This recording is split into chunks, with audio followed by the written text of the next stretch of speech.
का जाल नहीं है, हृदय की अभिव्यक्ति है। उसके हृदय की अभिव्यक्ति थी ना, राम तजू पे गुरु न बिसारूं, गुरु के सम हरि को न निहारूं।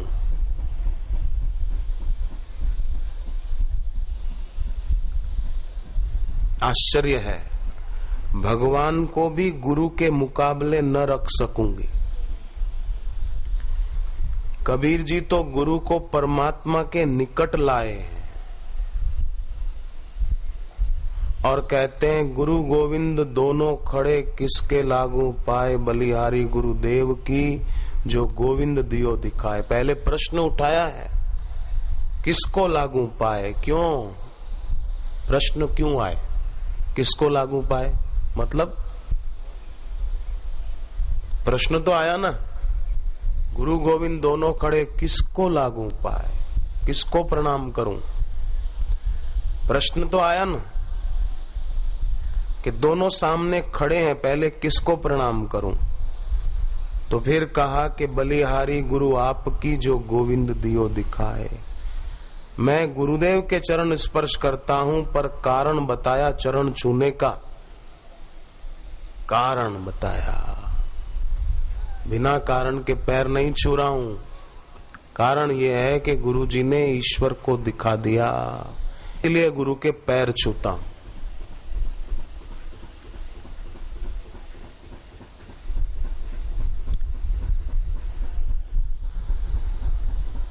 गोविंद दियो बताए, मुख्यता गोविंद की है, ईश्वर की है, केंद्र में भगवान है, पैर गुरु के छू रहे हैं, पर गुरु के बिना गोविंद का पता न चलता, इसलिए प्रणाम करते हैं। गुरु हो गई साधना, भगवान हो गए साध्य।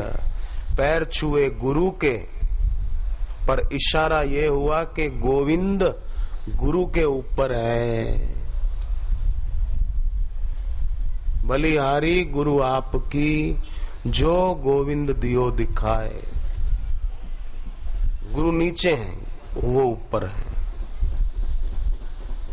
मानो भगवान को राजी कर रहे हैं कि आपके कारण ही मैं गुरु के पैर छू रहा हूं, नहीं तो नहीं छूता।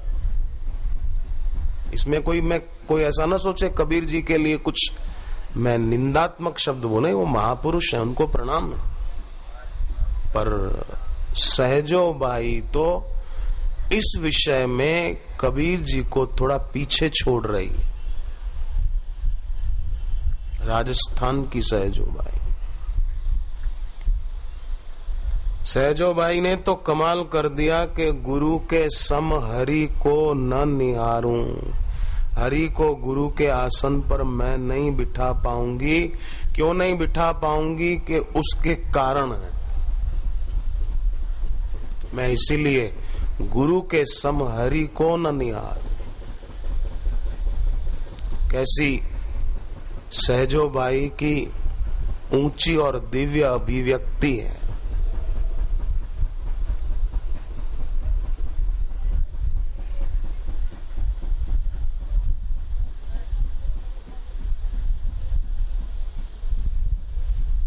कितना ऊंचा भाव है।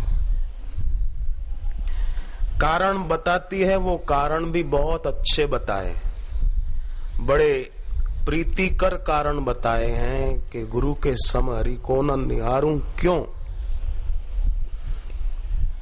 पहला कारण बताया, हरि ने जन्म दियो जग माही। भगवान ने तो हमको संसार में जन्म दिया। अब आप बताओ भाइयों, मैं भाइयों से पूछना चाहूंगा, भगवान ने जन्म दिया, दुनिया में झंझटें कितनी, आप बताओ।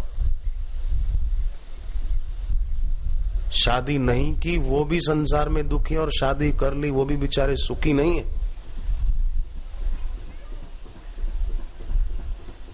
शादी होती है तो वरराजा घोड़े पर बैठता है और बाराती नाचते हुए चलते हैं, और लगभग हर बारात में ये गाना तो बजता ही, आज मेरे यार की शादी है, आज मेरे यार की शादी है। और फिर ऐसा लगता है जैसे सारे संसार की शादी है। अरे पागल, सारे संसार की शादी है, हमारी भी शादी हो रही है क्या? तो सारे संसार के साधु महात्मा बैठे हैं, अपन सबकी शादी हो रही है। ऐसा लगता है जैसे सारे संसार की शादी है, पागलपन के गीत गाते। ऐसा लगता है जैसे सारे संसार की शादी, हमको भी घसीट रहे, आ जाओ, फंसा जाओ। बच के रहना रे बाबा, बच के रहना रे। खैर, हरि ने जन्म दियो जग माही, सहजो भाई पहला कारण बता। भगवान ने जन्म दिया, पर जन्म के बाद संसार में झंझटें कितनी।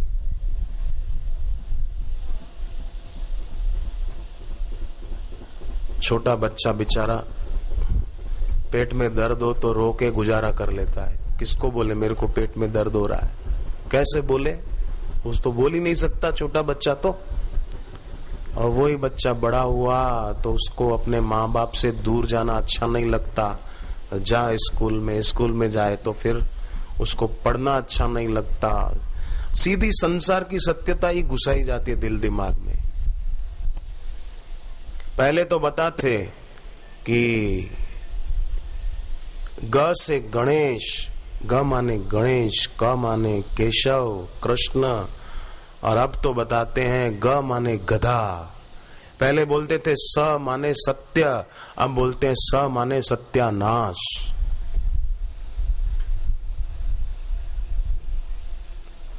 और फिर भी हिंदी हो तो अच्छा है, अ ब स द, ये आखिरी में ज्ञ आता है, ज्ञ से ज्ञानी। और अंग्रेजी में A B C D E F G H, आखिरी में जेड आता है, जेड फॉर जेब्रा, ऐसा ही पशु। और उसमें ज्ञ ज्ञानी, ज्ञ से।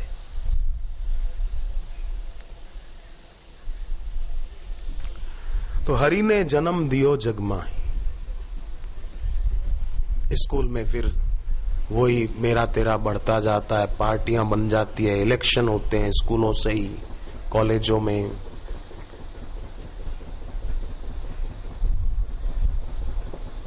हजार तरह की झंझटें। अपन विस्तार न करें। सहजो भाई आगे क्या कहती, हरि ने जन्म दियो जग माही। ईश्वर ने तो संसार में भेजा, पर गुरु ने क्या किया? गुरु ने संसार से छुड़ा दिया। संसार से छुड़ा दिया माने मेरे तेरे से छुड़ा दिया, मैं की पकड़ से छुड़ा दिया। इसीलिए कहती है कि मैं गुरु के सम हरि को न निहारूं। हरि ने जन्म दियो जग माही, गुरु ने आवा गमन छुड़ाई। तो अब धन्यवाद किसको दूं?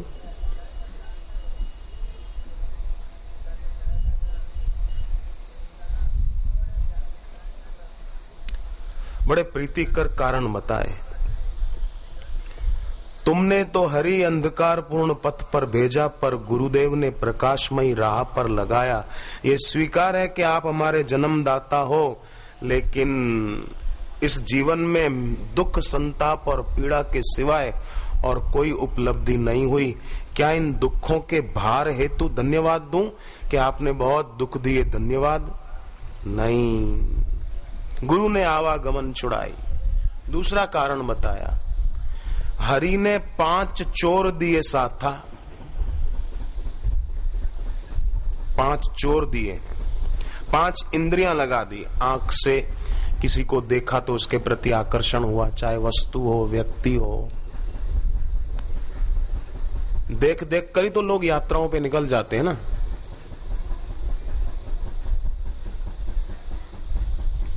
सुन सुनकर यात्राओं पे निकल जाते हैं। वासनाओं का जाल लग गया है। हरि ने 5 चोर दिए साथ। छूटना मुश्किल हो रहा था, बंधन बढ़ रहा था, मुक्ति मुश्किल हो रही थी, इंद्रियां मालिक हो रही थी।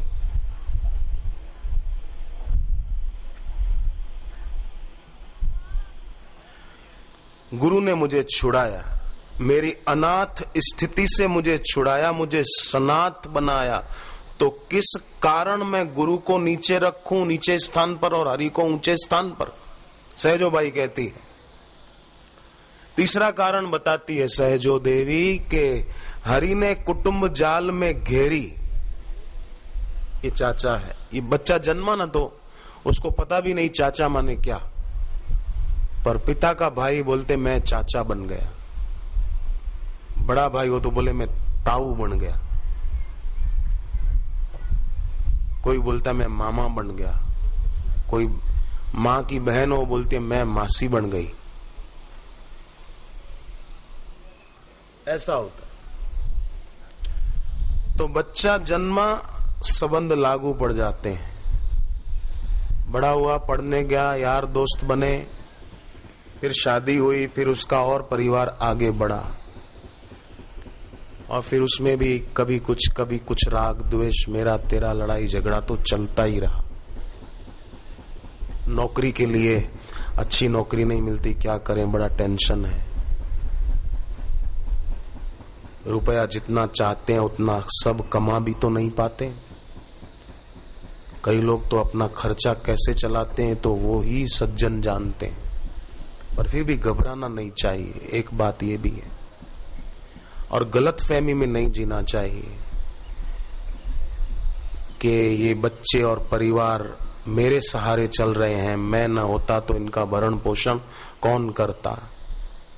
ये भ्रम, ये भ्रांति उस चींटी की तरह है कि एक हाथी जा रहा था, चींटी उसके पैर के ऊपर चढ़ी और उसकी पीठ पर जाकर बैठ गई। रास्ते में एक नदी पड़ी, लकड़ी का पुल था पुराना। हाथी ने ज्यों ही पुल पर पांव रखा तो पुल चैं चैं आवाज करने लगा। तो चींटी बोली रुक जा, मैं उतर जाती हूं, क्या पता ये पुल हम दोनों का भार सहन कर सकेगा कि नहीं। मैं उतर जाती हूँ, पहले तू जा फिर मैं आती हूँ। हाथी गया तो चींटी खुश होती हुई बोली देखा, मैं उतर गई तो तू पार हो गया ना, अगर मैं भी तेरे साथ आती तो शायद पुल टूट जाता। चींटी बोलती है कि मैं भी आती तो अपन दोनों के वजन से पुल टूट जाता। अब चींटी का वजन कितना। चींटी गलत फहमी में, भ्रांति में है, मूढ़ता में है।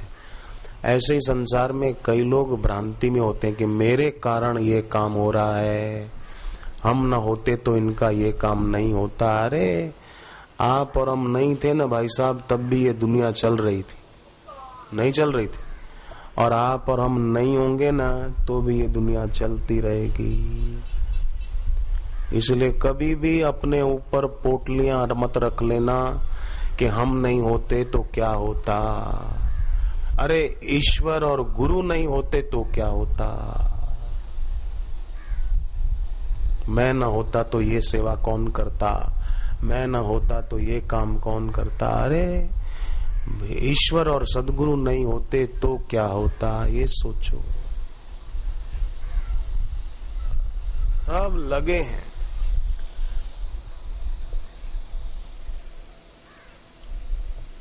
आदतें पड़ गई हैं, छूटती नहीं है। 3 दोस्त थे, होते ना कई लोग आपस में परिचय हो जाता है, ट्रेन में यात्रा करते करते, बस में, तो यारी दोस्ती हो जाती है। तो 3 दोस्त थे, पर तीनों को एक एक आदत थी।